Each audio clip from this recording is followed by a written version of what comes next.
안녕하세요. 저는 현재 혼자서 아이를 키우고 있는 공무원 오수영이라고 합니다. 요즘은 혼전 임신이 흉이 되는 시대가 아니라고들 하죠. 실제로 혼전 임신으로 결혼해서 아이를 낳고 남들보다 조금 일찍 가족을 꾸려 누구보다 행복하고 단단하게 잘 살아가는 부부들도 정말 많은 것 같습니다. 하지만 누군가 저에게 혼전 임신으로 인한 결혼에 대한 조언을 구한다면 저는 제 뼈아픈 경험을 바탕으로 무조건 반대하고 싶습니다. 사람의 진짜 본성을 파악하기 위해서는 사계절을 함께 겪어봐야 한다는 말이 있죠. 하지만 저는 남편이었던 장서준과 만난 지 고작 6개월 만에 아이가 생겼고 그 짧은 기간 동안 보았던 그의 단편적인 모습만을 맹신한 채 덜컥 결혼이라는 중대한 결정을 내렸습니다.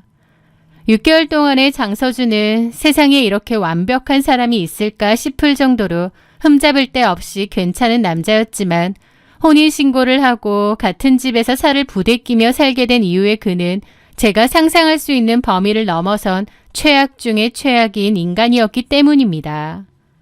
저와 장서준의 첫 만남은 지인의 소개였습니다. 저보다 나이가 조금 더 많았던 그는 당시 38이었습니다. 그는 이름만 대면 누구나 아는 대기업에서 현장 기술직으로 일하고 있었죠. 생산직 군이었지만 연차도 꽤 쌓였고 대기업 특성상 교대 근무와 수당이 더해져 제가 받는 공무원 월급과는 비교도 안 될 만큼 돈을 정말 잘 벌었습니다. 그래서 경제적인 기반이 아주 탄탄했죠. 그 나이에 벌써 대출을 거의 다 갚아가는 본인 명의의 신축자가 아파트를 보유하고 있었거든요. 경제적인 능력만 좋은 것이 아니었습니다. 처음 만났을 때부터 매너가 몸에 배어 있었고 성격도 서글서글해서 대화가 끊이지 않았으니까요. 유머 감각도 뛰어나서 그와 함께 있는 시간은 늘 웃음이 끊이지 않았습니다. 사실 처음 몇 번의 데이트를 하면서 저는 속으로 의심을 하기도 했어요. 이렇게 말도 잘하고 센스 있는 사람이면 여자 경험이 엄청 많은 선수가 아닐까 하는 합리적인 의심이었죠. 하지만 만남이 지속될수록 그런 제 의심은 눈 녹듯 사라졌습니다. 그는 술을 즐기지 않았고 담배도 피우지 않았습니다. 퇴근하면 곧장 저를 만나러 오는 거 아니면 자기 집으로 귀가했고 주말에도 쓸데없이 친구들을 만나 술자리를 갖는 일이 거의 없었어요. 오직 저에게만 집중하며 헌신하는 모습을 보여주었죠. 게다가 여자 문제로 속을 썩힐 만한 낌새조차 전혀 없었습니다. 연락도 늘 칼같이 잘 되었고 주말이나 휴일에 모든 동선이 투명했거든요. 그렇게 완벽한 조건과 다정한 성격을 가진 남자가 왜 38이 되도록 결혼을 못하고 혼자였을까? 저는 문득 궁금해졌습니다.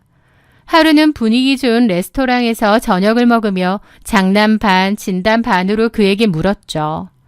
서준 씨는 성격도 좋고 직장도 탄탄하고 집도 다 마련해놨는데 왜 여태 혼자였어요? 눈이 엄청 높은 거 아니에요?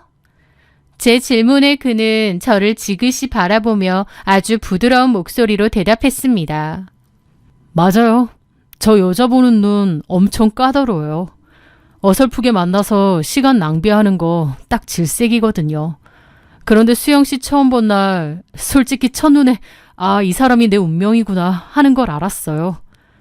내 까다로운 기준을 단번에 없애버린 사람은 수영 씨가 처음이에요. 그만큼 수영 씨가 너무 괜찮은 여자기도 하고. 30이 훌쩍 넘은 나이였지만 저는 바보같이 그 달콤한 말에 깜빡 속아 넘어갔습니다. 나를 운명이라고 불러주는 이 듬직하고 완벽한 남자와 평생을 함께한다면 그 어떤 고난이 와도 다 이겨낼 수 있을 거라는 맹목적인 믿음이 생겨버린 것이죠. 그렇게 우리는 6개월 동안 단 한 번의 큰 다툼 없이 세상에서 가장 행복하고 평온한 연애를 이어갔습니다. 그리고 그 행복의 절정에서 저에게 새 생명이 찾아왔어요. 예상치 못한 임신 사실을 알았을 때 저는 덜컥 겁이 났지만 임신 테스트기를 확인한 장서준의 반응은 저를 안심시키기에 충분했습니다. 수영아, 정말 고마워. 나한테 이렇게 예쁜 선물을 줘서 진짜 고마워. 우리 당장 결혼하자. 내가 너랑 우리 아이 평생 남부럽지 않게 호강시켜줄게. 그의 환한 미소와 확신에 찬 청혼에 저는 조금의 망설임도 없이 결혼을 승낙했습니다. 양가 부모님께 인사를 드리고 예식장을 잡는 등 모든 것이 일사천리로 진행되었습니다. 그런데 본격적인 결혼 준비에 들어가고 시댁 식구들과 교류를 시작하면서 완벽해 보였던 제 결혼 생활의 밑그림에 조금씩 이상한 이질감이 느껴지기 시작했어요. 장서준은 번듯한 신축 아파트를 자가로 보유하고 있었지만 시어머니와 시누이 장혜진이 살고 있는 시댁의 형편은 몹시 열악했습니다. 두 사람은 오래되고 지은 지 수십 년은 되어 보이는 낡은 빌라에 전세로 살고 있었는데요. 시어머니는 평생 단 한 번도 경제활동을 해본 적이 없었어요. 시어머니와 둘째치고 저와 비슷한 또래인 시누이 장혜진 역시 직장 생활을 한 번도 한 적이 없다더군요. 집안 사정을 들어보니 시아버지는 오래전 불의의 사고로 돌아가셨고 당시 회사에서 꽤 큰 보상금이 나왔다고 합니다. 시어머니와 시누이는 시아버지의 사망 보상금을 야금야금 까먹으며 살다가 그 돈이 바닥을 드러내자 철저하게 아들인 장서준의 월급에 기대어 생활하고 있다고 했죠. 제가 시어머니와 시누이를 처음 정식으로 찾아뵙고 인사를 드리는 자리였습니다. 낡은 빌라의 거실에 마주 앉아 과일을 깎고 있는데 시어머니는 저를 위아래로 훑어보시더니 대뜸 돈 이야기부터 꺼내셨습니다. 수영이 너도 알겠지만 우리 집안의 기둥은 서준이다. 서준이 아빠가 일찍 죽고 서준이가 소년가장처럼 나서서 나랑 지 동생 건사하면서 살았어. 너희가 결혼해서 가정을 꾸린다고 해도 매달 우리한테 들어오던 생활비는 절대 끊기면 안 된다. 그건 네가 며느리로서 확실하게 약속을 하고 들어와야 해. 처음 인사하러 온 예비 며느리에게 대놓고 생활비부터 얘기하시길래 저는 몹시 당황했습니다. 그런데 시어머니의 입에서는 더 기가 막힌 폭언이 튀어나왔습니다.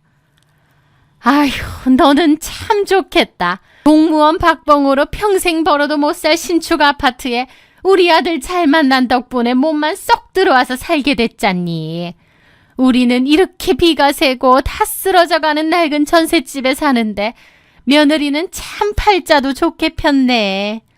혹시 너 우리 아들 조건 보고 마음에 들어서 냅다 임신부터 덜컥해서 발목 잡은 건 아니지? 순간 제 귀를 의심했습니다. 얼굴이 화끈거리고 심장이 쿵쾅거려 아무 말도 하지 못한 채 굳어버렸죠. 그때 옆에 앉아있던 장서준이 정색을 하며 나섰습니다. 엄마, 말 조심해. 수영이한테 지금 무슨 말을 그렇게 함부로 해? 할 소리가 있고 못할 소리가 있지. 한 번만 더 수영이한테 그런 식으로 말하면 나 생활비고 뭐고 다 끊어버리고 두 번 다시 엄마 안 볼 줄 알아. 그는 무서운 표정으로 시어머니를 쏘아붙였습니다. 아들의 불호령의 시어머니는 아이고 알았다, 농담도 못하겠네 라며 입을 삐죽이고 물러섰습니다. 시어머니의 저급한 막말에 큰 상처를 받았지만 한편으로는 제 편을 들어주며 시어머니를 단호하게 제압하는 장서준의 모습에 묘한 안도감을 느꼈습니다. 시댁이 조금 벅차긴 해도 남편이 저렇게 중간에서 확실하게 내 방패막이가 되어준다면 괜찮을 거야. 저는 또다시 바보 같은 합리화를 하며 그 불길한 경고등을 스스로 꺼버린 거죠.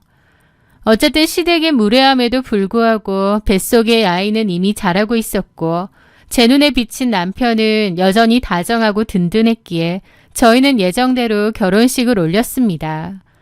결혼과 동시에 저는 제가 살던 작은 원룸을 정리하고 남편 명의의 신축 아파트로 짐을 합쳤습니다. 임신 초기라 몸이 무거웠지만 이제 진짜 내 가정이 생겼다는 설렘과 기쁜 마음으로 남편 집의 짐들을 정리하기 시작했죠. 남편이 출근한 평일낮 옷방 겸 서재로 쓰이는 방의 구석에 쌓여있던 해묵은 상자들을 열어 내용물을 분류하고 있었습니다. 그러다 제일 아래쪽에 깔려있던 무거운 종이 상자 하나를 열게 되었습니다. 상자 안에는 빳빳한 고급 종이들이 가득 들어있더라고요. 그런데 무심코 맨 위에 있는 종이를 집어들고 펼쳐본 순간 저는 제자리에서 굳어버리고 말았습니다. 그것은 황당하게도 청첩장이었어요. 당연히 저와 남편의 것은 아니었죠. 신부의 이름도 다르고 날짜도 2년 전이었으니까요. 머릿속이 하얘지더라고요. 연애 기간 6개월, 그리고 결혼을 준비하는 기간 동안 장서준은 단 한 번도 저에게 과거에 결혼을 약속했다거나 예식장까지 잡고 청첩장을 찍은 적이 있다고 말한 적이 없었습니다. 과거의 연애야 누구에게나 있는 법이지만 청첩장까지 찍고 파혼을 했다는 것은 꽤 큰일이잖아요. 그것을 혼인신고를 마친 지금까지 철저하게 숨겼다는 사실에 너무 황당하더라고요. 그날 저녁 남편에게 청첩장을 보여줬습니다. 이거 뭐야? 당신 2년 전에 결혼할 뻔했어? 그런데 남편은 대수롭지 않다는 듯 소파에 털썩 주저앉으며 말했습니다. 아, 그거 버린 줄 알았는데 안 버렸나 보네. 수영아, 별거 아니야.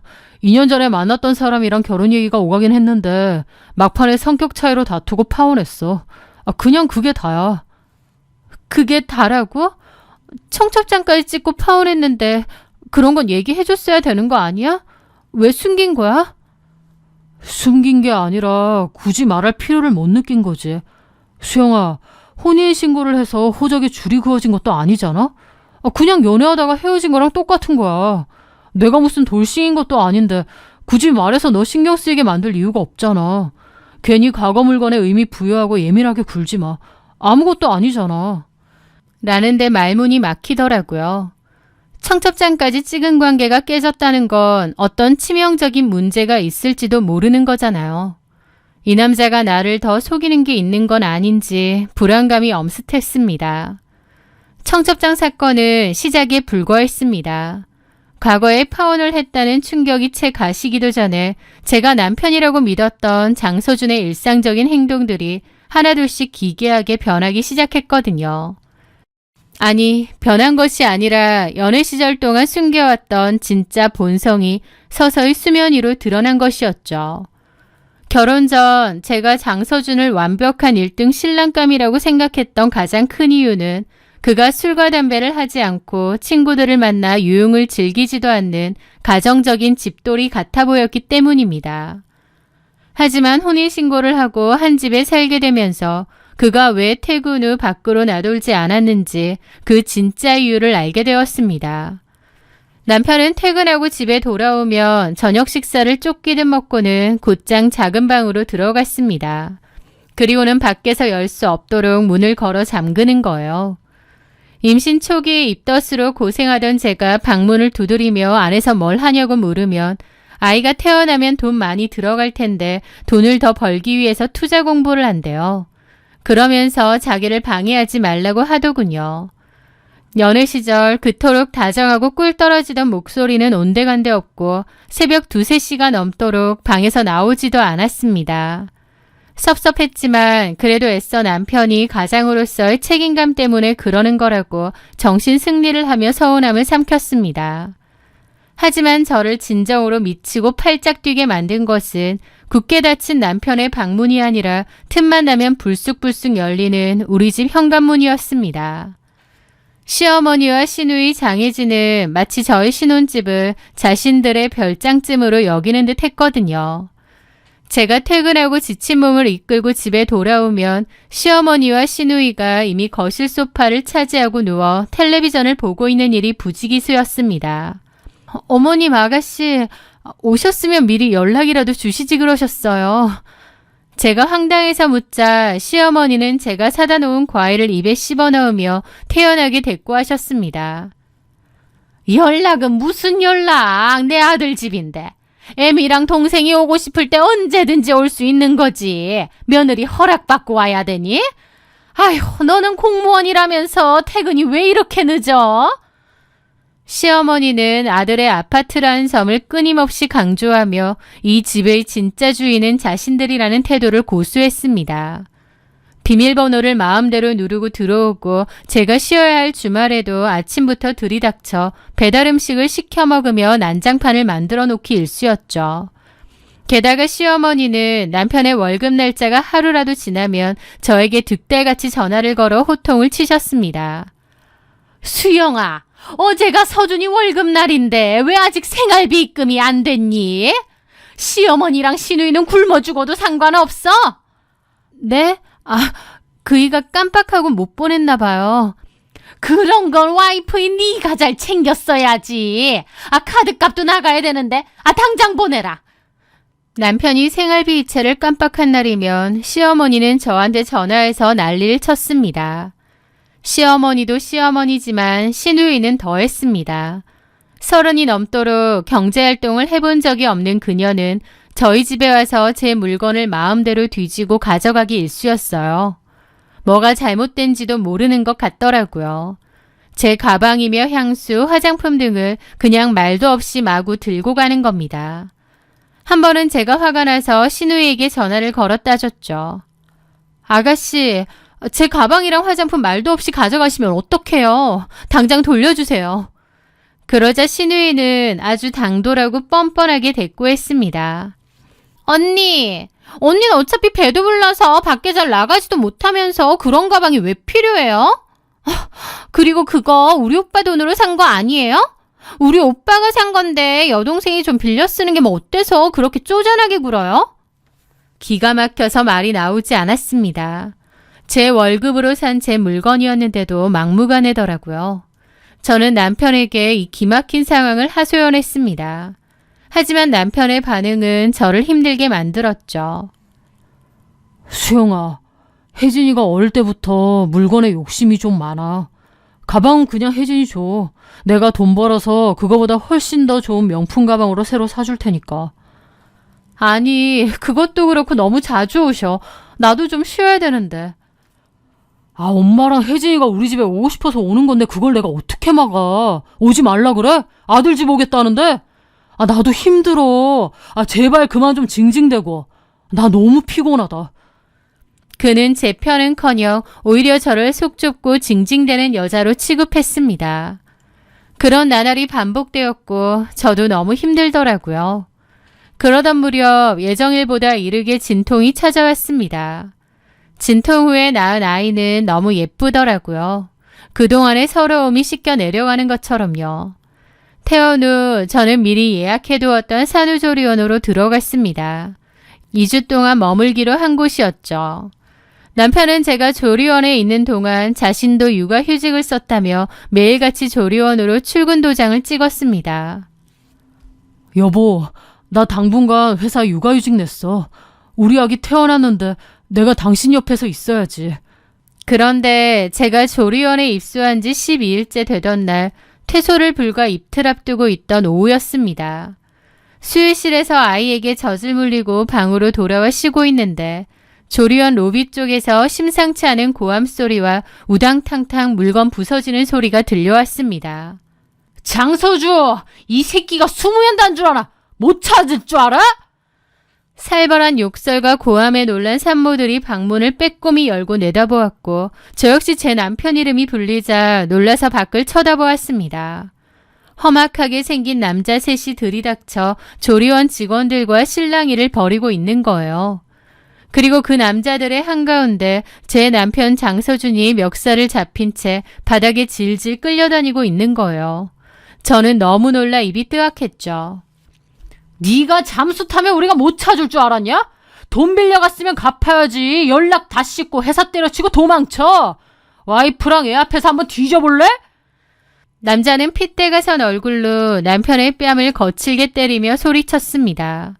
조리원 원장님이 경찰에 신고하겠다며 말렸지만 남자들은 아랑곳하지 않고 남편을 패대기 치더라고요. 저는 사색이 되어 다리가 후들거렸습니다. 그만하세요! 도대체 당신은 누군데 남의 조리원 와서 행패해요? 제가 비명을 지르며 뛰어들자 멱살을 잡고 있던 남자가 저를 위아래로 훑어보며 코웃음을 쳤습니다. 당신이 장서준 마누라야. 남편 간수 좀 잘하지 그랬어. 이 새끼가 우리한테 빌려간 돈만 수억이야 수억. 도박빚으로 빌려간 걸 안 갚고 있다고. 그 남자의 입에서 쏟아지는 말들은 제 뇌를 강하게 후려치는 것 같았습니다. 도박? 수억 원의 빚? 머리가 핑 돌고 호흡이 가빠졌습니다.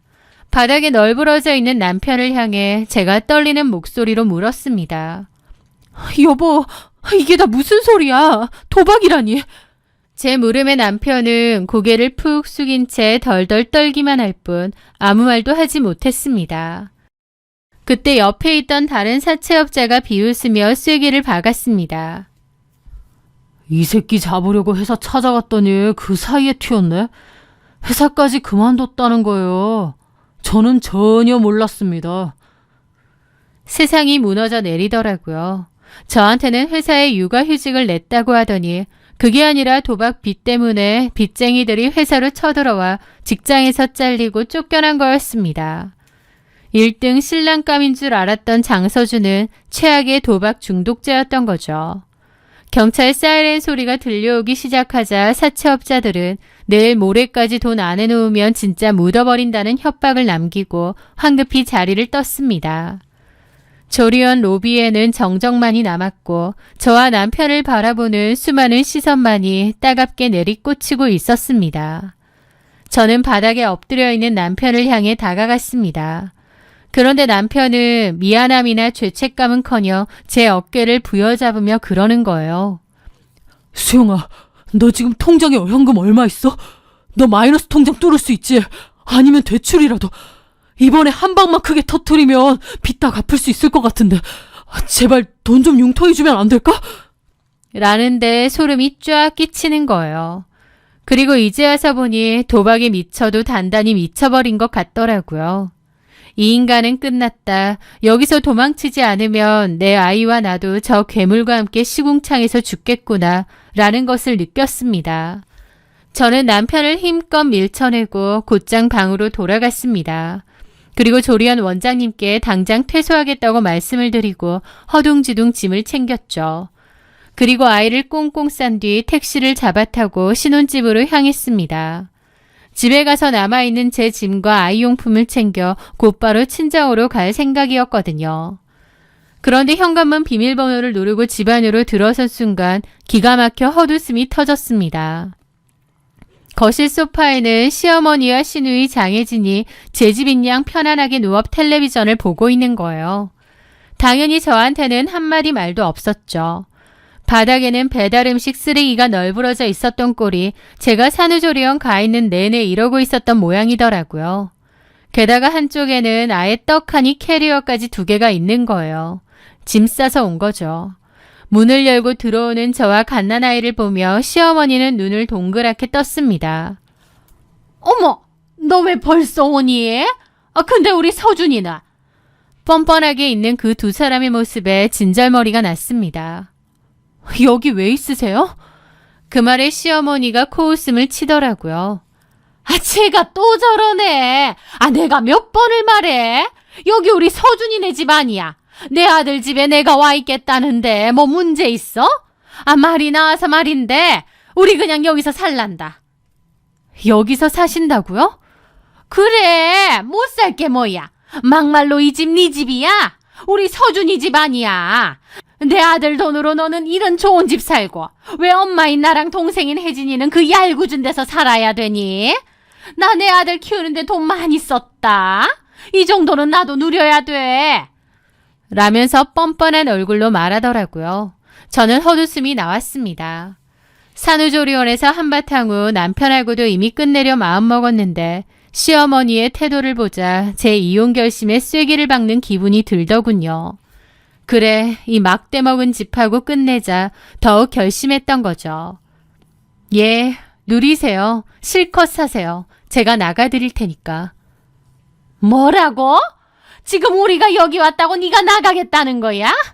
저는 무시하고 곧장 친정오빠에게 전화를 걸었습니다. 사정을 대충 알고 있던 오빠는 당장 데리러 오겠다고 했습니다. 오빠가 도착하기를 기다리며 짐을 챙기고 있는데 헝클어진 몰골의 남편이 도어락을 열고 허겁지겁 뛰어들어왔습니다. 수영아, 여보, 내 말 좀 들어봐. 나 떠나면 혼자서 애 어떻게 키울 건데? 나 버리지 마.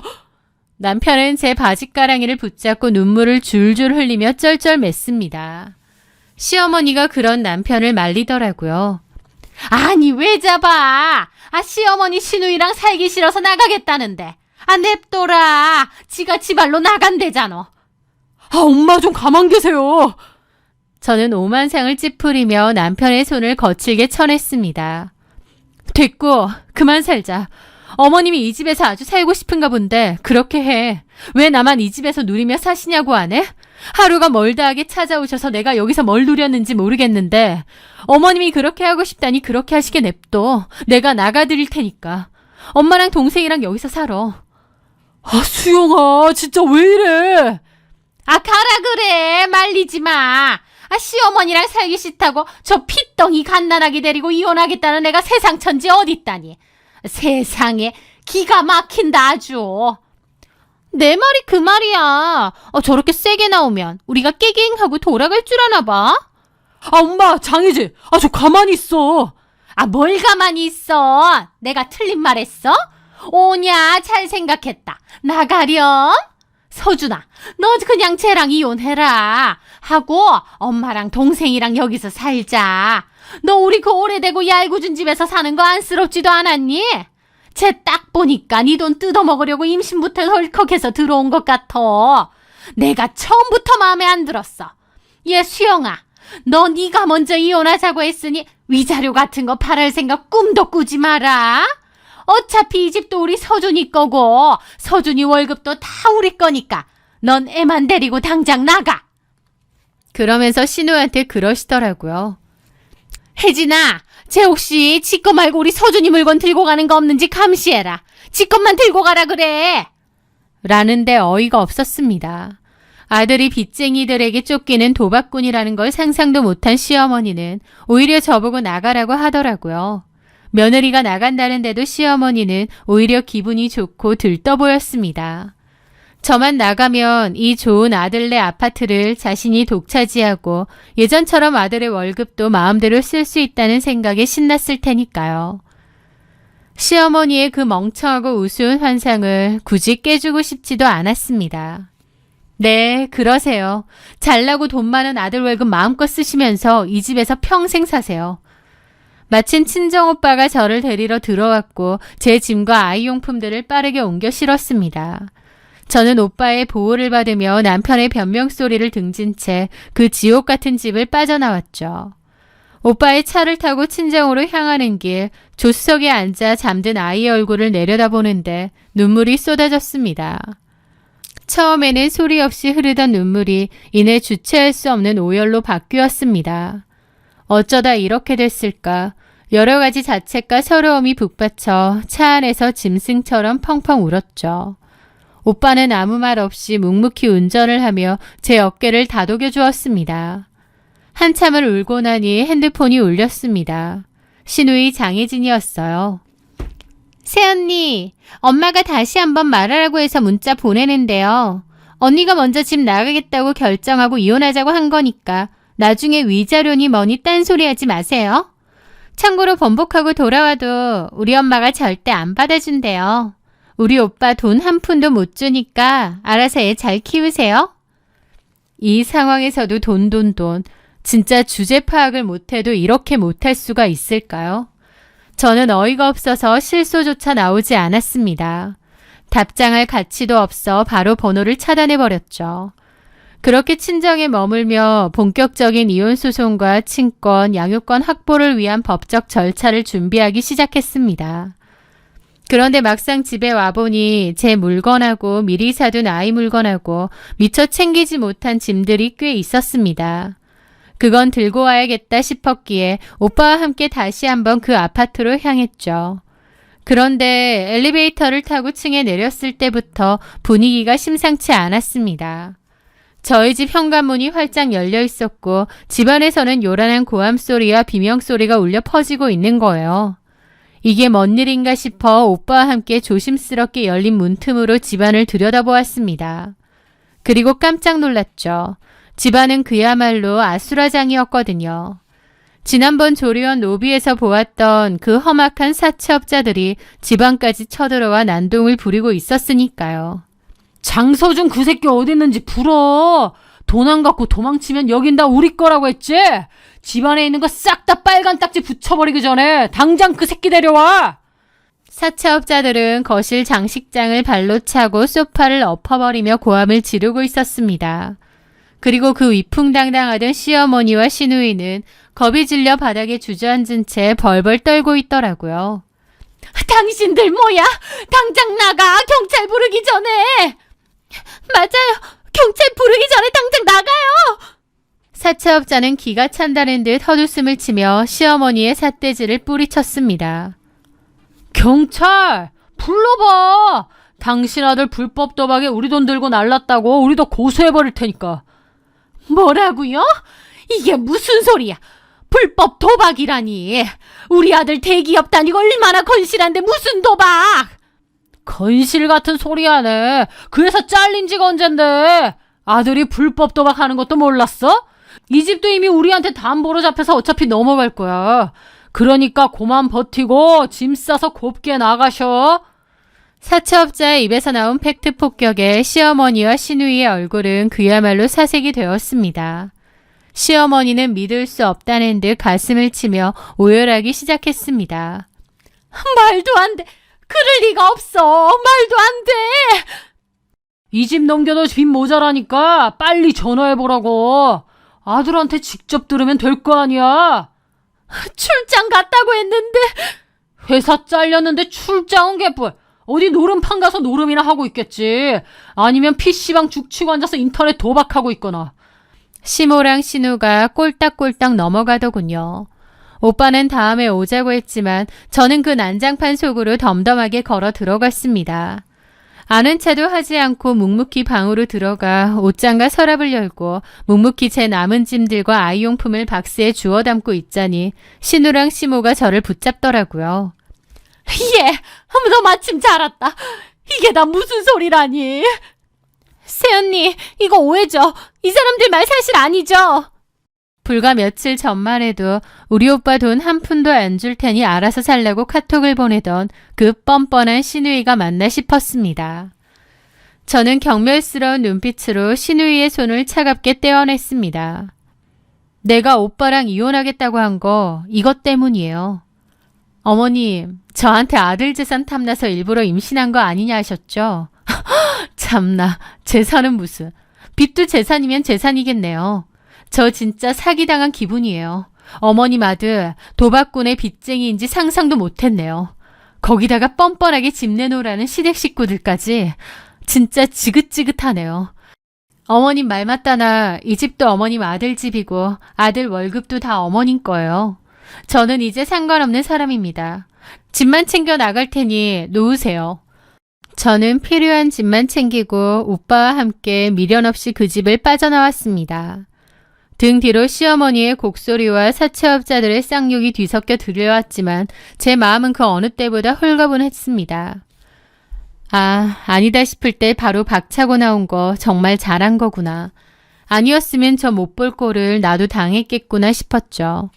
나중에 건너 들은 소식에 의하면 남편 장서주는 그 길로 완전히 야반도주를 해서 잠적해버렸다고 합니다. 사채업자들을 피하기 위해 멀리 지방으로 내려가 숨어 지낸다는 소문만 들려올 뿐이었죠. 그 아파트는 사채업자들에게 넘어가 경매로 처분되었고 시어머니와 시누이는 쫓겨났다고 합니다. 평생 아들 돈에 빨대를 꽂고 편하게 살려던 두 모녀는 이제는 아들 빚에 쪼들리며 살게 된 거죠. 저는 변호사를 통해 걸석 재판으로 이혼 소송을 신속하게 마무리 지었습니다. 도박 중독의 빚쟁이 남편이었기에 친권과 양육권은 너무나도 당연하고 쉽게 제게로 가져올 수 있었어요. 물론 남편이 행방불명 상태라 위자료나 매달 받아야 할 양육비는 단 한 푼도 받지 못하고 있지만요. 못 받는 게 차라리 나은 것도 같아요. 차라리 그 인간과 완전히 연락이 두절된 채 사는 게 낫지. 그런 인간이 아빠라는 이유로 계속 엮여있기는 싫거든요. 1등 신랑감인 줄 알고 속아서 결혼했던 6개월. 그 짧은 착각의 대가는 너무나도 혹독했습니다. 하지만 저는 무너지지 않았습니다. 저에게는 든든한 친정 식구들이 있고 무엇보다 제 목숨보다 소중하고 예쁜 아기가 제 곁에 있으니까요. 아직 그 끔찍했던 시간들의 상처가 완벽하게 다 아문 것은 아닙니다. 가끔은 홀로 아이를 키우는 현실이 버겁게 느껴질 때도 있어요. 하지만 저를 향해 빵긋빵긋 웃어주는 아이의 천사 같은 얼굴을 볼 때면 저는 다시 한번 주먹을 꽉 쥐고 마음을 다잡게 됩니다. 이제는 오직 이 작고 예쁜 아이를 지켜내는 강인한 엄마 오수영으로서 누구보다 당당하고 행복하게 살아갈 거거든요. 제 길고 아팠던 이야기를 끝까지 들어주셔서 진심으로 감사합니다.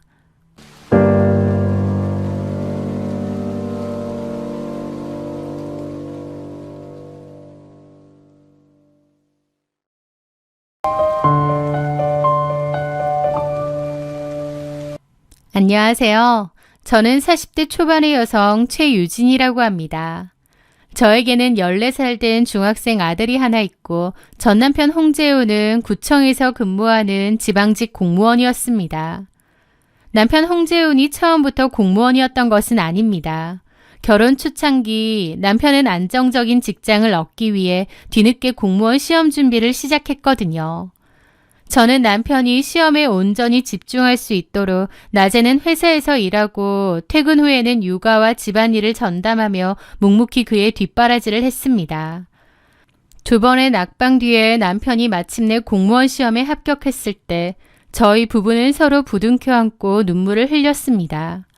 그때 남편은 제 손을 잡고 유진아, 네가 고생한 거 평생 잊지 않고 갚으며 살게. 우리 안정적으로 잘 살자 라고 약속했습니다. 저는 그 약속을 굳게 믿었고 공직자로서 성실하게 살아가는 남편을 늘 자랑스럽게 생각했죠. 그렇게 중학생이 된 아들과 함께 세 식구가 큰 다툼 없이 평화로운 일상을 보내고 있던 어느 날이었습니다. 평소와 다름없이 저녁 식사를 마치고 거실을 정리하고 있는데 식탁에 가만히 앉아있던 남편이 무거운 목소리로 저를 불렀습니다. 유진아, 하던 거 멈추고 여기 앉아서 내 이야기 좀 들어봐. 남편의 표정이 유독 굳어 있었기에 직장에서 무슨 안 좋은 일이라도 생겼나 싶어 걱정스러운 마음으로 식탁 의자에 마주 앉았습니다. 하지만 남편의 입에서 나온 말은 제 예상을 완전히 빗나간 청천벽력 같은 소리였습니다. 우리 이혼하자. 오랫동안 생각해봤는데 우리 너무 안 맞는 것 같아. 내 남은 인생은 내가 원하는 대로 얽매이지 않고 자유롭게 살아보고 싶어. 당신한테는 미안하지만 서류 정리해줬으면 좋겠어. 갑작스러운 이혼 요구에 저는 귀를 의심했습니다. 평소 부부싸움이 잦았던 것도 아니고 경제적인 문제가 있었던 것도 아니었습니다. 남편은 최근 몇 달간 야근이 잦아지고 주말에도 특근을 핑계로 집을 비우는 일이 많아지긴 했지만 공무원 조직의 특성상 업무가 몰리면 그럴 수 있다고 생각하여 크게 신경 쓰진 않았습니다. 그런데 그 무심했던 시간들 끝에 돌아온 것이 뜬금없는 이혼 통보라니 도무지 상황이 납득되지 않았습니다. 여보, 갑자기 그게 무슨 소리야? 우리가 안 맞다니. 15년을 별탈 없이 잘 살아왔는데 갑자기 자유롭게 살고 싶다니. 내가 뭐 당신한테 잘못한 거라도 있어? 아니면 회사에서 무슨 일이라도 생겼어? 제가 당황하여 묻자 남편은 제 시선을 회피하며 애매한 변명만 늘어놓았습니다. 아니야, 당신 잘못은 없어. 그냥 내가 지쳐서 그래. 당신이랑 껍데기만 남은 부부로 사는 것도 힘들고 그냥 혼자 살고 싶어서 그러니까 복잡하게 생각하지 말고 합의해줘. 남편은 더 이상의 대화를 거부한 채 안방으로 들어가 버렸습니다. 저는 밤새 뜬 눈으로 지새우며 남편의 태도를 곱씹어 보았습니다. 단순히 지쳤다는 이유만으로 14살 된 아들까지 포기하고 이혼을 요구한다는 것은 상식적으로 앞뒤가 맞지 않았으니까요. 무언가 숨겨진 명확한 이유가 있을 것이라는 직감이 강하게 들었습니다. 며칠 동안 남편을 주의 깊게 관찰한 결과 저는 남편의 행동에서 몇 가지 이상한 점을 발견했습니다. 평소 거실에 아무렇게나 던져두던 스마트폰을 항상 화장실까지 챙겨 들어갔고 잠을 잘 때도 베개 밑에 폰을 숨겨두고 자더라고요. 또한 폰에 새로운 비밀번호가 걸려있다는 사실도 알게 되었습니다. 진실을 알아야 했던 저는 남편이 잠든 새벽 조심스럽게 남편의 스마트폰을 꺼냈습니다. 비밀번호를 풀기 위해 남편의 생일, 아들 생일 등 여러 가지를 시도하다가 마침 하나가 들어맞아 덜컥 화면이 열렸습니다. 떨리는 손으로 모바일 메신저 앱을 열었어요. 그리고 가장 상단에 고정되어 있는 김소연이라는 이름의 대화방을 발견했습니다. 대화방을 여는 순간 심장이 멎는 듯한 충격을 받았습니다. 자기야, 와이프한테 얘기했어? 언제까지 기다리게 할 거야? 빨리 말하고 서류 도장 찍어. 나 자기 없이 하루도 못 살겠어. 주말에 못 보니까 너무 보고 싶어 죽겠어. 남편이 보낸 답장도 가관이었습니다. 이야기했어. 아직은 안 믿는 눈치인데 내가 어떻게든 빨리 정리하고 나갈게. 사랑해 소연아. 조금만 기다려줘. 눈앞이 하얘졌습니다. 김소연이라는 이름은 남편의 입을 통해 몇 번 들어본 적이 있었습니다. 남편이 근무하는 구청부서에 새로 들어온 계약직 여직원이었습니다. 남편은 가끔 저녁 식사 자리에서 이번에 새로 들어온 계약직 직원이 일처리가 좀 서툴러서 가르치느라 피곤하다며 불평하듯 말하곤 했습니다. 그런데 알고 보니 그 여직원과 뒤에서 부적절한 관계를 맺고 있었던 것입니다. 15년의 결혼 생활을 헌신으로 버텨왔는데 같은 직장의 계약직 여직원과 바람이 나서 조강지처와 자식을 버리려 했다는 사실에 극심한 배신감과 모멸감이 밀려왔습니다. 프사를 눌러보니 김소연의 사진이 떴습니다. 그런데 바람피는 외모가 따로 있는 건 아니지만 외모만 보자면 너무 수더분하고 평범한 느낌이더라고요. 이런 불륜의 대화와는 너무 간극이 느껴져 기분이 더 이상했죠. 저는 그 즉시 남편을 흔들어 깨웠습니다. 잠에서 깬 남편은 제가 들고 있는 자신의 스마트폰과 메신저 화면을 보고는 사색이 되더군요. 이게 다 뭐야? 지쳐서 혼자 살고 싶어. 김소연이는 이 여자랑 바람나서 딴 살림 차리려고 나한테 이혼하자고 한 거네. 제가 증거를 들이밀며 소리치자 남편은 처음에는 당황하는 듯 하더니 이내 뻔뻔하게 적반하장으로 나왔습니다. 그래, 봤으면 어쩔 수 없네. 나 그 여자 진짜 사랑해. 당신이랑 살면서는 한 번도 느껴보지 못한 감정이야. 나 그 여자랑 살고 싶어. 남편의 입에서 나오는 진짜 사랑이라는 단어에 헛웃음이 터졌습니다. 미쳤어? 40대 중반에 무슨 진짜 사랑이야. 넌 그냥 어린 계약직 여직원이 알랑거리니까 헛바람 든 거잖아. 네가 공무원 시험 준비할 때 내가 어떻게 뒷바라지했는데 어떻게 나한테 이럴 수가 있어? 그리고 우리 아이는 어쩔 건데. 이제 중학교 2학년인 아들이 부모가 이혼한다는 거 무슨 의미인지 생각이나 해봤겠어?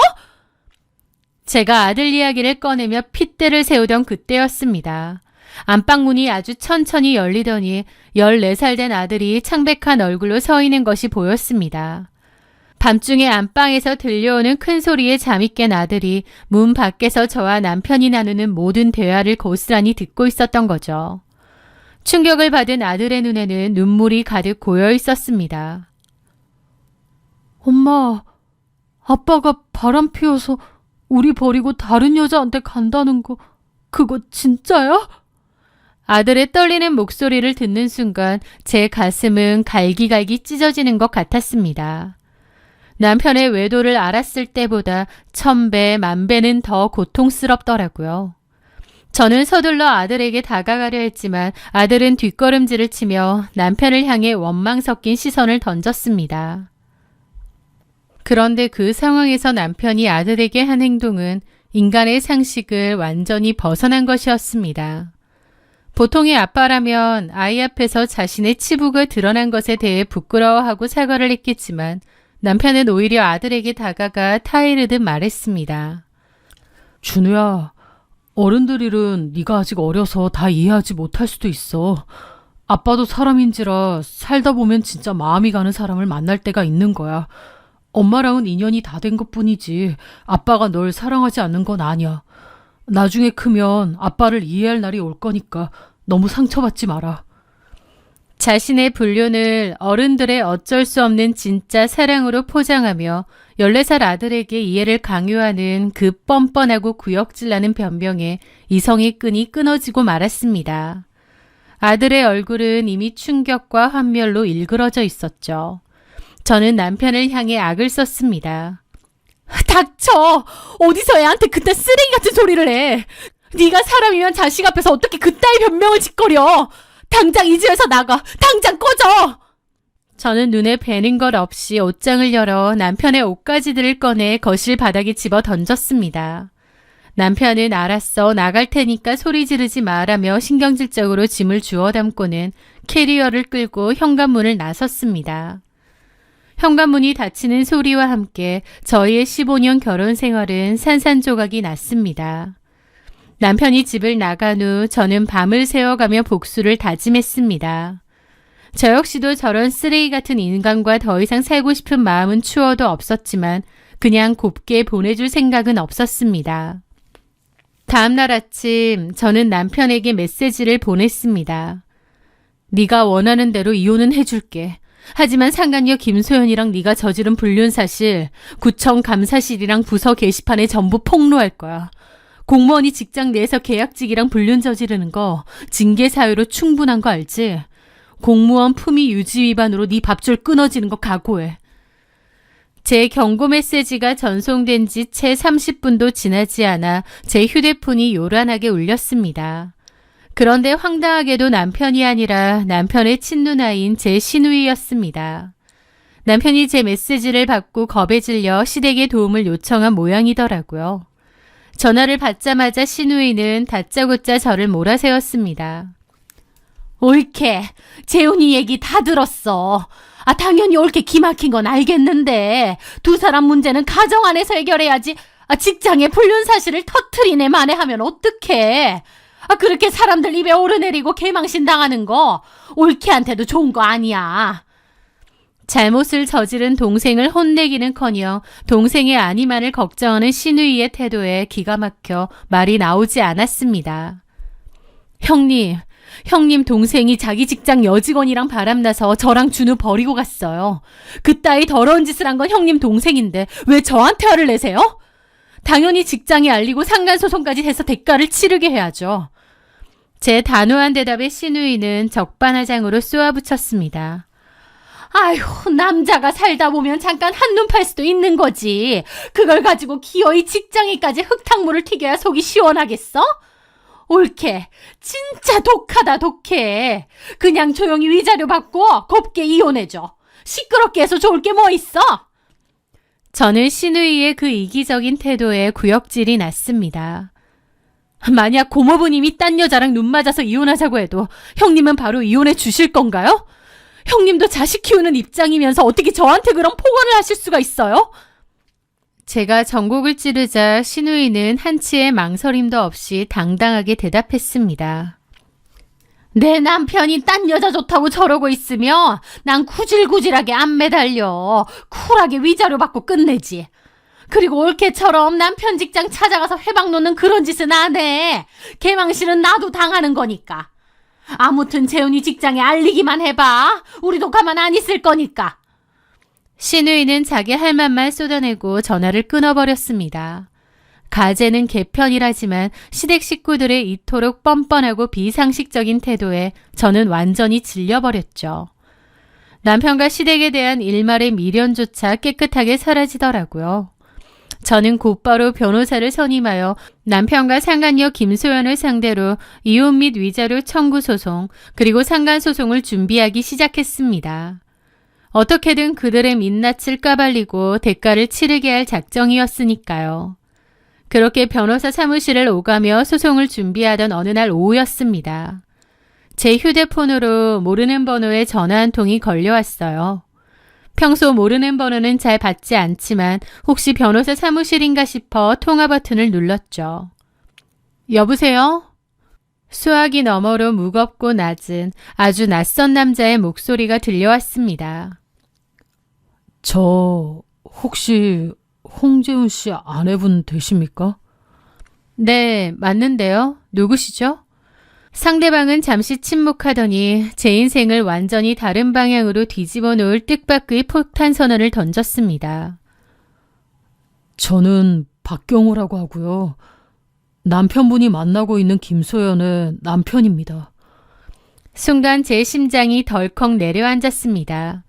저는 그 김소연이 당연히 미혼일 거라 생각했는데 뜻밖에도 유부녀였더라고요. 내 남편과 바람이 난 상간녀 김소연이 유부녀였다는 사실에 1차적으로 놀랐고 그녀의 남편이 제 번호를 알아내어 직접 연락을 해왔다는 사실에 2차적으로 당황했습니다. 보통 상간녀의 남편이 본처에게 전화를 걸어오는 이유는 분노를 표출하거나 함께 불륜남녀를 응징하기 위해 연합을 제안하기 위함이 대부분일 거예요. 저는 긴장된 마음으로 대답했죠. 네, 맞습니다. 저희 남편과 그쪽 아내분 일로 연락하신 거라면 일단 만나서 이야기하시죠. 저희는 다음날 오후 조용한 카페에서 만나기로 약속을 잡았습니다. 카페에 들어서자 창가 자리에 수심이 가득한 얼굴로 앉아있는 한 남자가 보였습니다. 박경우 씨는 30대 후반쯤 되어 보이는 평범한 인상이었지만 유독 피곤하고 지쳐 보이는 낯빛을 하고 있더라고요. 자리에 앉아 가볍게 목례를 나눈 뒤 박경우 씨가 먼저 무거운 입을 열었습니다. 갑자기 연락드려서 정말 죄송합니다. 저도 아내가 바람피는 것을 알고 있었고 증거를 찾다가 최유진 씨 연락처까지 알게 되었거든요.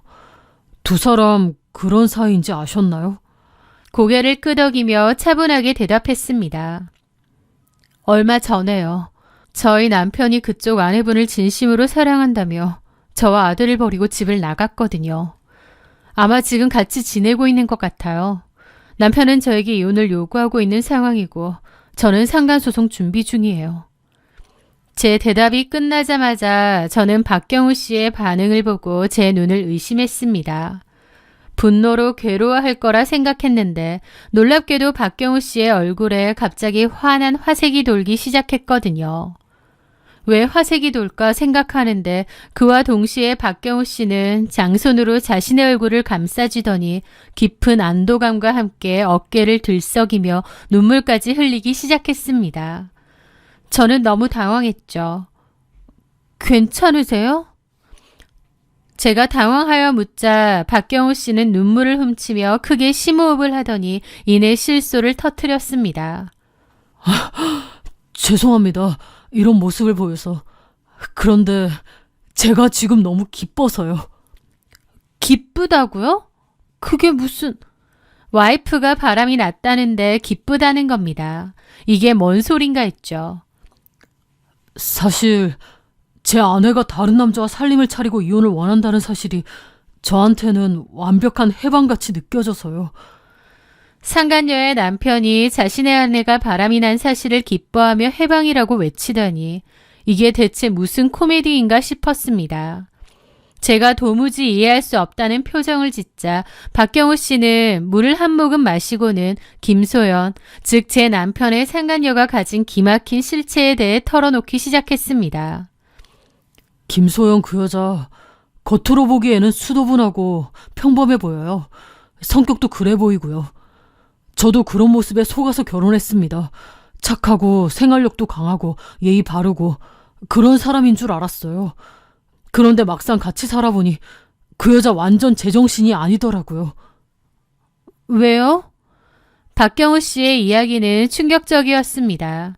김소연은 평범하고 수수한 겉보기와 달리 엄청난 남성 편력을 가진 여자였다고 하더군요. 결혼 후에도 휴대폰에는 온갖 종류의 소개팅 어플과 데이팅 앱이 깔려 있었고 틈만 나면 동호회나 오픈 채팅을 통해 모르는 남자들을 만나고 다니며 거짓말을 밥 먹듯이 했다는 겁니다. 남자 만나는 것만 문제가 아니었습니다. 술버릇이 정말 최악 중에 최악이었어요. 당연히 연애 때는 술을 한 모금도 못 마신다고 했고 그런 주정이 있을 거라고는 상상도 못했습니다. 결혼하고 나니까 바로 본색이 드러난 거죠. 술만 마셨다 하면 필름이 끊겨서 길바닥에 뻗는 건 예사고 집에 와서 살림살이를 다 때려 부수고 저한테 쌍욕을 퍼부으며 폭력까지 휘둘렀거든요. 아마 최유진 씨 남편은 그런 꼴까지 못 봤을 겁니다.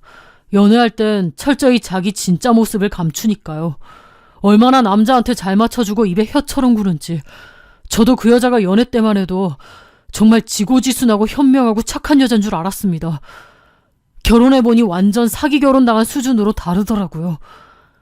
나중에 제가 남자랑 원나잇 하고 다니는 걸 알게 돼서 추궁하고 이혼하자고 하니까 술을 잔뜩 먹더니 식칼을 들고 와서 죽겠다는 거예요. 겨우 말렸더니 베란다에서 뛰어내리겠다고 하질 않나. 진짜 미친 여자였습니다. 그 여자랑 산 3년은 제게 지옥이었어요. 그런 이야기를 들으며 저는 소름이 돋았습니다. 진작에 이혼 소송을 하시지 그러셨어요. 제가 묻자 박경호 씨는 몸을 부르르 떨며 한숨을 내쉬었습니다. 당연히 그러려고 했죠. 소송이든 뭐든 저 미친 여자랑 끝내겠다. 그런데 제가 소송 준비를 하는데 그 여자의 친오빠라는 작자가 찾아왔습니다. 저한테는 분명 외국에서 크게 사업을 하고 있다고 했고 결혼식 때가 코로나 때여서 오기가 힘들다고 했거든요. 그런데 웬걸 그 친오빠라는 인간은 외국에서 사업을 하는 사업가가 아니라 정가를 달고 교도소를 제 집처럼 들락거리는 정과자였어요. 정과자요? 예, 그 인간이 지 여동생 이혼한다고 하니 제 직장 앞까지 찾아와서 제 멱살을 잡고 협박을 하는 거예요. 내 동생 버리고 이혼하면 니놈 부모 집까지 찾아가서 불 질러버리고 죽여버리겠다고요. 눈빛이 얼마나 무섭던지 정말 무슨 일이라도 저지를 인간 같더라고요. 교도소에 그렇게 드나든 인간인데 못할 것도 없을 것 같고요. 부끄럽지만 그 오빠라는 인간이 너무 무서워서 도저히 이혼 소송을 감행할 엄두가 안 났습니다. 박경호 씨는 다시 얼굴에 화색을 띠며 말을 이었습니다. 그런데 얼마 전에 김소연이 갑자기 집에 들어오지 않더니 짐을 싸서 나갔어요. 좀 너무 놀랐지만 이번에는 김소연이 제대로 푹 빠진 것 같더라고요. 그래서 뒤를 좀 캐봤더니 최유진 씨 남편과 바람이 난 거였습니다. 둘이서 직장 근처의 작은 집구에서 아예 같이 사는가 보더라고요. 그래서 확인차 연락드린 겁니다. 그쪽 남편분이 이혼을 요구할 정도로 푹 빠져있다면 이제 그 여자는 제게 미련 없이 떨어져 나갈 테니까요. 박경우 씨의 사연을 모두 듣게 되자 저도 헛웃음이 나더라고요. 제 남편은 김소연에게 푹 빠져 있었겠지만 김소연의 진짜 실체에 대해선 전혀 몰랐을 겁니다. 자신을 존중해주고 사랑해주는 천사를 만난 줄 알았겠지만 실상은 남성 편력의 지독한 술주정, 심지어 정가자 오빠를 둔 시한폭탄을 껴안은 것이었습니다. 박경호 씨에게 이 얘기를 듣기 전까지 저도 직장의 불륜을 폭로하고 상간소송을 걸고 제가 할 수 있는 모든 조치를 취하려고 했지만 그 얘기를 듣고 나서 생각이 달라지더라고요. 여자한테 푹 빠져서 가정을 내다버린 남편놈에게 김소연이라는 폭탄을 던져주는 것이 더 나을지도 모른다는 생각이 들었거든요. 그날 저녁 저는 남편에게 전화를 걸었습니다. 남편은 제가 또 직장에 폭로하겠다고 협박할까봐 잔뜩 긴장한 목소리였죠. 내가 곰곰이 생각해봤는데 좋아. 당신 직장에 알리고 진흙탕 싸움 해봤자 나랑 우리 준우한테도 좋을 게 없겠더라고. 당신이랑 나랑 부부 사이는 진작에 끝난 것 같고 나도 얼굴 붉히고 난리치고 싶지 않아. 이혼해줄게. 제 말에 남편은 믿기지 않는다는 듯 목소리가 떨렸습니다. 진짜야? 고마워. 내가 양육비는 절대 빼먹지 않고. 대신 조건이 있어. 저는 남편의 말을 끊고 단호하게 조건을 제시했습니다. 당신이 저지른 지 그냥 넘어갈 만한 짓거리 아닌 거 충분히 알지. 나 솔직히 마음 같아선 당신 직장에도 알리고 상간 소송도 하고 떠들썩하게 내가 할 수 있는 거 다 하고 싶어. 그만큼 내가 느낀 배신감 상처 크니까. 그럼 알지. 이렇게 조용히 이혼해준다는 거 내가 당신한테 엄청난 관용을 베푸는 거야. 대신 지금 우리가 살고 있는 이 아파트 명의 나한테 100% 넘겨. 그리고 내 차, 통장에 있는 현금 자산 전부 내가 가져가는 걸로 재산분할 합의 섰어. 그거 수락하면 내일 당장 법원 갈게. 남편은 잠시 망설이는 듯 했습니다. 아파트는 저희 부부 자산의 전부였으니까요. 아무리 김소연이라는 여자한테 흠뻑 빠져 있다지만 모든 재산을 저에게 넘긴다는 건 쉬운 일이 아니었을 겁니다. 하지만 저랑의 관계는 이미 끝장이 났고 소송으로 들어가봤자 불리하다는 걸 알았겠죠. 행여나 직장에 소문이라도 나면 체면을 중시하는 공무원 사회에서 발붙이기 힘들지도 모르고요. 그런 계산을 끝낸 남편은 결국 다른 소송 없이 조용히 끝내는 조건으로 제 조건을 받아들였습니다. 그 일은 일사천리로 진행되었습니다. 저는 변호사를 통해 합의이혼 서류와 재산분할 합의서를 완벽하게 공증받았죠. 집의 명의를 제 앞으로 완전히 돌려놓은 저는 남편과 깨끗이 끝을 냈습니다. 남편은 김소연과 함께 새로운 행복을 꿈꾸는 듯 했지만 김소연의 실체를 다 아는 저는 코웃음밖에 안 나왔죠. 그 와중에 박경우 씨 역시 김소연과 이혼 서류를 정리했다고 제게 연락해 왔습니다. 저의 남편 홍재훈과 김소연은 그 누구의 방해도 받지 않는 완벽한 커플이 되었습니다. 하지만 그들이 꿈꾸던 핑크빛 로맨스는 한꺼풀만 벗겨내면 썩어 문드러진 지옥의 입구라는 사실을 홍재훈은 까마득히 몰랐을 것입니다. 이혼 후 저는 새로운 생활에 적응하려 노력했습니다. 남편은 더 이상 없었고 저와 아들 둘이서 살아가야 했죠. 그렇게 아들과 함께 새로운 일상에 적응하며 1년을 보냈습니다. 신우이가 올케한테 집 뺏겼다 독하다며 뒤에서 욕을 한다는 소문이 들려왔지만 전혀 신경 쓰지 않았습니다. 그렇게 1년이 지난 어느 늦은 밤이었어요. 잠자리에 들려던 찰나 제 휴대폰이 요란하게 울렸죠. 무슨 일인가 싶어 받아보니 놀랍게도 응급실이었습니다. 여기 병원인데요. 홍재훈 씨가 심하게 다쳐서 실려오셨는데 긴급 연락처로 최유진 씨 번호를 말씀하셔서 연락드렸습니다. 1년 만에 듣는 전 남편의 이름, 그것도 응급실에 심하게 다쳐서 실려왔다는 소식에 저는 순간 등골이 오싹해졌습니다. 이혼 서류에 도장을 찍고 완벽한 남남이 된 지 벌써 1년이 지났건만 응급실에 실려간 전 남편이 보호자 연락처로 제 번호를 댔다는 사실이 어이가 없더라고요. 저는 조금의 동요도 없이 아주 차갑고 건조하게 대답했습니다. 아, 네.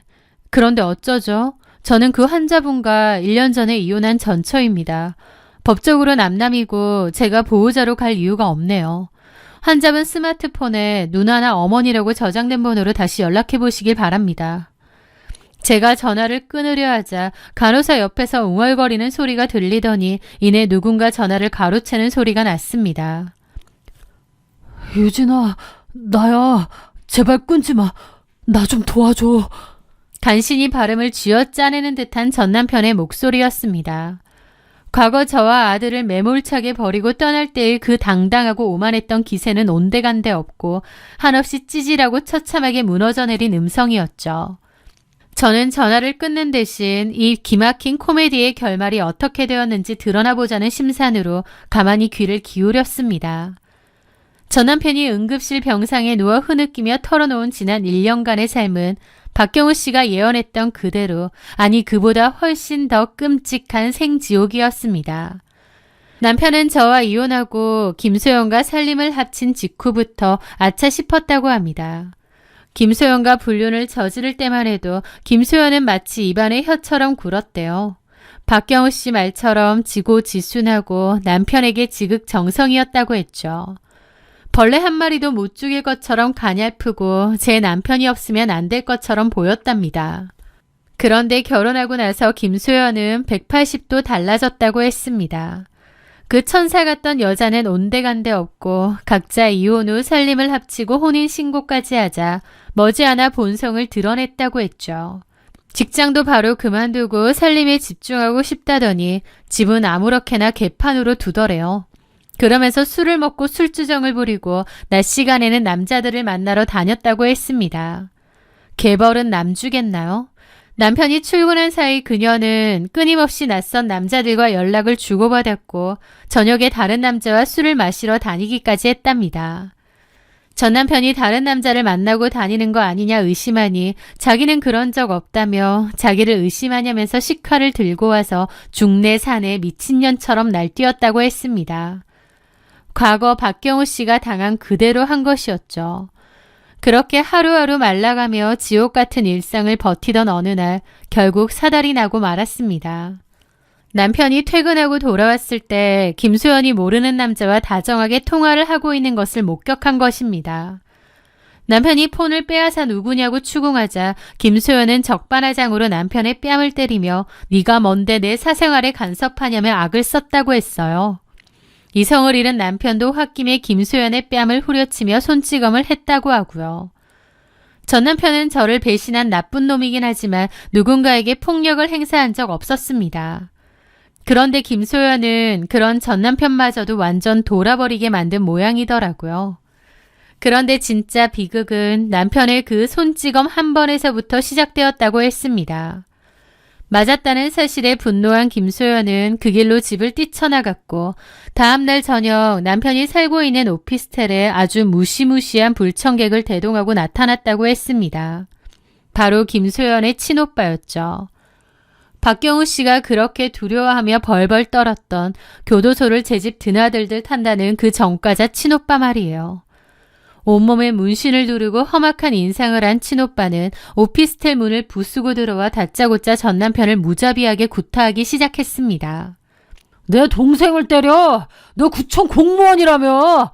내가 내일 당장 구청 찾아가서 니놈이 남의 마누라 뺏어서 살림 차리고 그것도 모자라 여자 패는 쓰레기라고 동네방네 다 까발려줄까? 공무원 신분이라는 치명적인 약점을 잡힌 전 남편은 피투성이가 된 채 싹싹 빌 수밖에 없었습니다. 친오빠는 폭행에 대한 합의금과 동생에 대한 위자료 명목으로 그 자리에서 수천만 원을 요구했습니다. 남편은 저와 이혼할 때 집과 재산을 모두 제게 넘기고 빈털터리로 나갔기에 당장 융통할 현금이 없었는데 결국 제 이금융권 대출까지 끌어모아 김소연의 친오빠에게 돈을 상납해야만 했다더군요. 그런데 그 이후로도 친오빠는 툭하면 남편을 찾아와 공무원 잘리기 싫으면 생활비 내놔라며 지속적으로 협박하고 돈을 뜯어갔다고 했습니다. 김소연 역시 친오빠를 방패막이 삼아 남편의 돈을 펑펑 쓰며 매일같이 술에 절어 살았다고 하고요. 나 진짜 죽을 것 같았어. 월급은 대출이자로 다 나가고 툭하면 맞고 협박당하고 더 이상은 이렇게 못 살 것 같아서 며칠 전에 내가 그 오빠라는 인간을 경찰에 공갈 협박으로 고소해버렸어. 일단 내가 살아야 할 것 같아서.